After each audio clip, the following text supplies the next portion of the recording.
дорогие друзья, сегодня на проверочке батареи интересный заречья товарищ.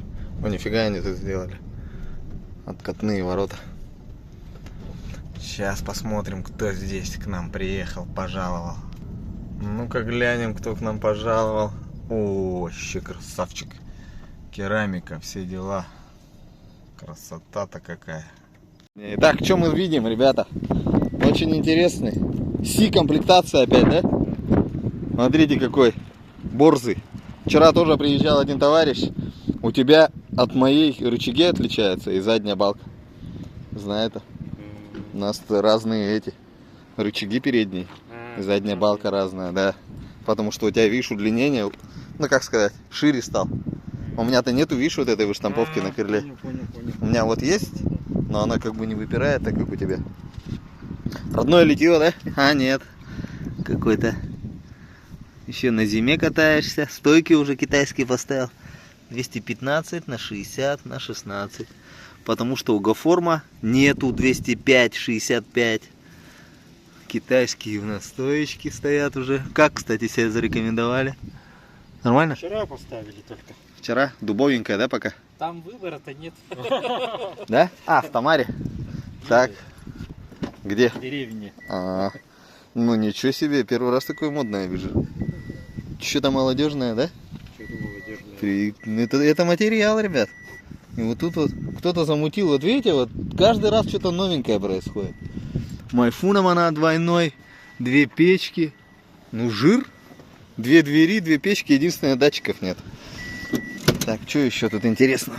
Пробег 130. Вот сейчас они Android магнитолку поставили. Смотрите, какое прикольное зеркало. Это сами, да, ставили? Или было? Интересно. Так, у нас ключа не видит. Дай ключ, пожалуйста. Ключ там лежит. Ага, все. Так, чек горит, да, у нас? Чек горит, да, ошибку выдает. Ё-моё. Так мы тут надолго можем сейчас прилипнуть. Так, подогревы, круиз, кожаный руль, две двери, два монитора. Старый монитор тоже был кучерявый. Да, вот так. Смотрите, какой, ребята, монитор. Короче, хозяин будет, говорит, продавать. Номер его в описании оставлю. Вот такая вот модель 62G. Он залоченный или нет? Какие-то есть у него флешки, не флешки там? Не заблоканы? Не заблокированы? Нет. Все работает, да? Все. Bluetooth, все дела, да? Вот у кого такая затычка есть маленькая, можете вот позвонить по номеру телефона. В принципе, отправят. Не знаю, сколько стоит, но я такой продал за 12 рублей. Ну как продал? Там другу отдал. И, грубо говоря, мы там бартер совершили на 12 рублей. Так, что у нас еще здесь интересного? Видите, какой салон? Можно все запихать. Тоже коврики, да, есть эти чехлы вот такие же у меня тоже были, но я их так и не за 2 года и не одел. Это пластик. Так, смотрим. Настроечка вроде прошла успешно. Коврик сплошной. Видимо, никого не возит, да? Никого не возишь. Чисто для себя, да, машина? Сколько ездишь уже? А? Недавно. Недавно? Недавно купил. У кого с рук? Пробежка была. Что-нибудь проверяли? Вообще батарейку ничего не проверяли, да? Нет, когда покупали, вот, по-моему, на Петре Алексеева диагностику сделали. И что он сказал? На батарею. Так, он что сказал? Он сказал, что 70 с чем-то было батарея. Сказал, Так, что... мы все, сейчас чуть-чуть встанем по-другому. Будем проверять, что за чек. Сперва компьютер подцепим, посмотрим. А потом уже все остальное. Так, майфуном она этот тест, да? Есть, да. А он подсоединил тебе, чтобы этот работал? Это мы не проверили еще. А, там этот... Да, чтобы он работал. Что надо сделать, чтобы он работал? Там дистанционка батареи нет. Поэтому села. Да? Не подключай, не подключай. Ну надо сделать, чтобы все по красоте было. В общем, объясняю человеку, если вот это P080 ошибка, то мы остаемся здесь.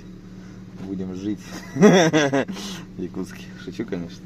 Короче, долгое мероприятие. Но вот этот вот Оранжевый цвет как-то, ну, прикольно выглядит. Все-таки Вокси более под молодежку косит. Более молодежный вариант. Как-то даже непривычно, что ли, мне слишком ярко. Слишком ярко как-то. Я вот испытываю когнитивный диссонанс, ребят. Кто знает, что это такое.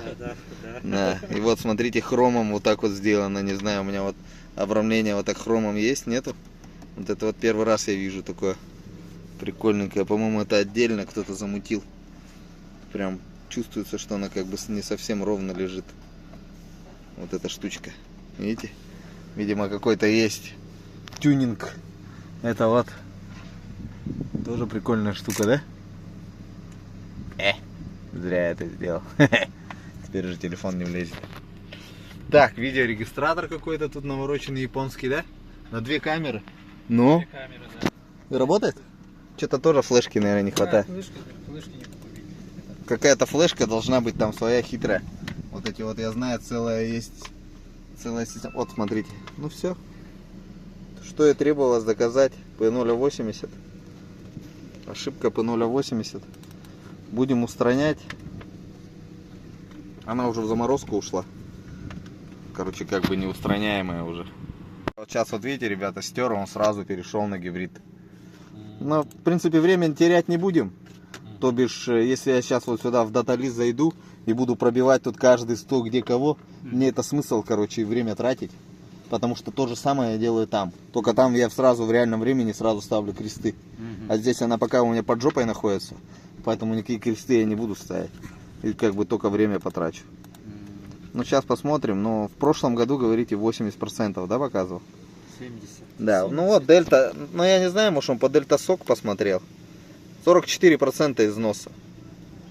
Дельта сок, вот видите, дельта сок 40%. 44%. То бишь 44% износа. От 100 44 отнять сколько будет? Да. Ну, 56%. 56%. Но это чисто такое, как бы, значение. На него можно не смотреть. Вот 3 датчика показывает. 35, 35, 35, 35. Это нормальная температура батареи. Когда она 36,6 становится, это тоже, в принципе, нормально. Но когда будет 37, это уже человек болен. Понимаете? Самое вот это, вот, как говорят у детей, там температура самая противная. Ну вот, допустим, сейчас минимальный, максимальный. Если просто вот он сейчас хорошо заряженный. 16 вольт, 1640. Хорошо заряженный. Потому что она сейчас уже все на движке же была. Вот. Ну вот, допустим, если посмотреть по чисто вот в статике, вот 1640 в середине, с краю вот 1640 есть, еще вот 1638 есть. Ну глянем, тут гадать не надо, в принципе, вскроем, подцепимся и все будет видно в реальном времени. А так, машина нравится? Катаешься? Четко? Комфортно? Да, комфортно. За Речи вы куда ездите?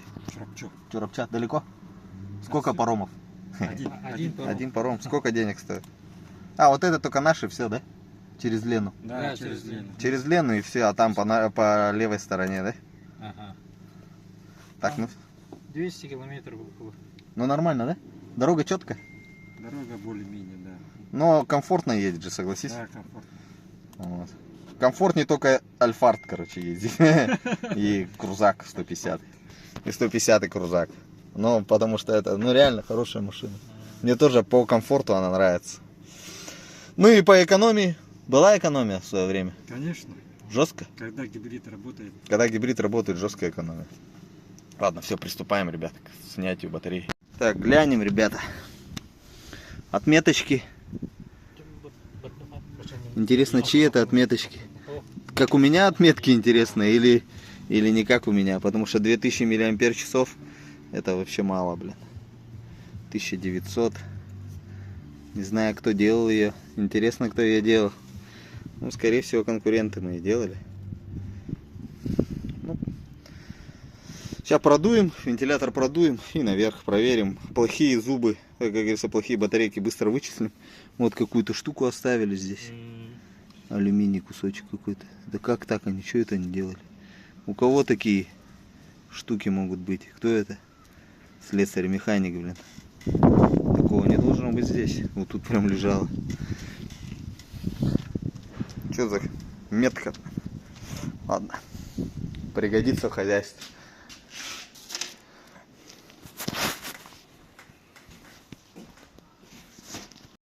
Сейчас хозяин поснимает Аркадия Паровозова. Это не включено. Включено. Включено, ага. Ну, есть пыль маленькая.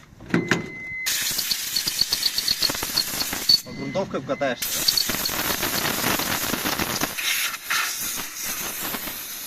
В основном по грунту.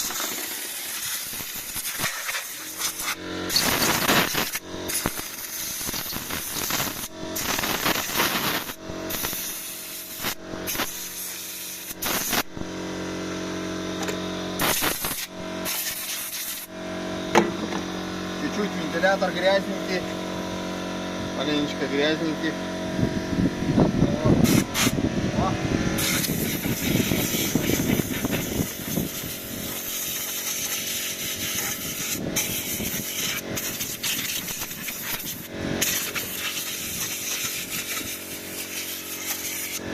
Пыль сухая, не грязь, просто пыль. Ребята, они чистили тогда. А? Чистили, наверное. Так, дорогие друзья, 009 разбег, хорошо заряжено. Будем разряжать, смотреть, кто где тут ошибка, в связи с чем ошибка. Какие-то небольшие артефакты идут, ну ничего. Так, контактики у нас под замену, конечно. Ну, уже вот расписана она, поэтому смысл нету тут смотреть. Как бы болтики нормальные. Пластинки поменяю. Сейчас проверим, кто именно вылетел.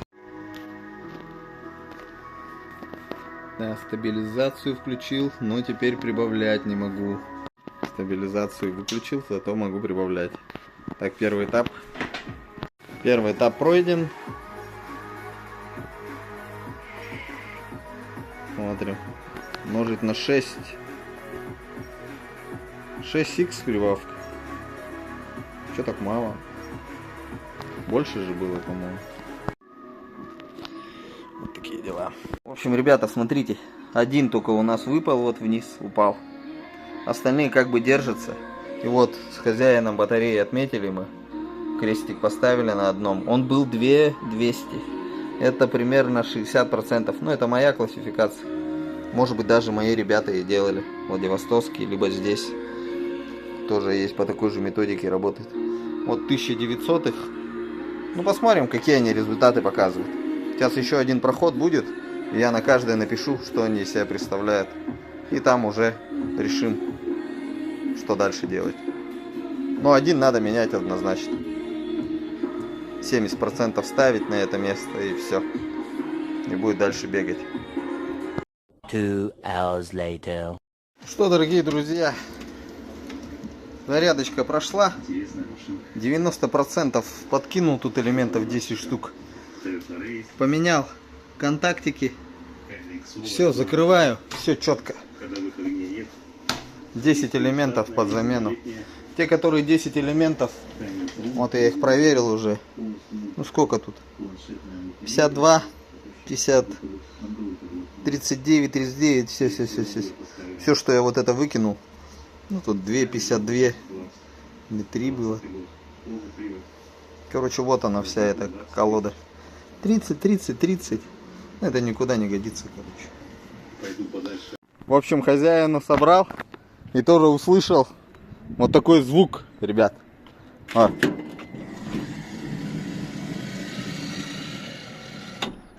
В общем, всем рассказываю. Популярно объясняю. Туда керхером херачить не надо.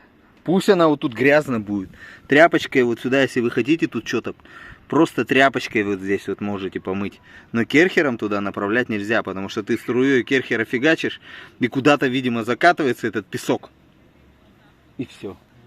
И начинается вот этот звук. Но хозяин признался, что он недавно это сделал. Один раз достаточно туда керхером направить, песка туда нафигачить, и все. Я у себя на воксике разбирал эту всю фигню. Пытался там что-то смазать, короче. Все отмыл, все почистил, да, звук все равно остался. Это, скорее всего, там такой ремень идет. В этом ремне он начинает шкрябать. Вот тут такой ремень идет внутри. Скорее всего, вот он, по-моему, да, вот он. Видите? Вот он где-то начинает там обо что-то шкрябаться. Бля. Морал пальчик. В общем, туда керхера мне надо. Ну все, машинка собрана. 10 элементов 90%. Ну и те, которые были там 50, 52. Остальные все 30. Так что это нормально, что мы их поменяли.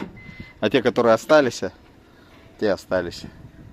Ну, в принципе, это не так дорого, как покупать новую батарею. Ну и в принципе есть фора. Где-то год. Может больше. Пока вот эти вот плохие не вылетят. Ну это как зубы, короче. Какие-то отремонтировали, какие-то еще родные остались. Но все равно они рано или поздно износятся. Ну все, буду отправлять. Все. Защитник в отпуске, оказывается. Поехал. Заречье. Да, все-таки Вокси в таком интересном вот этом крылья раздутый. Прикольно смотрится. Четенько. Все. Ну и на Више тоже можно прорваться. Но он, видите, гудит. А тот на электротяге выехал.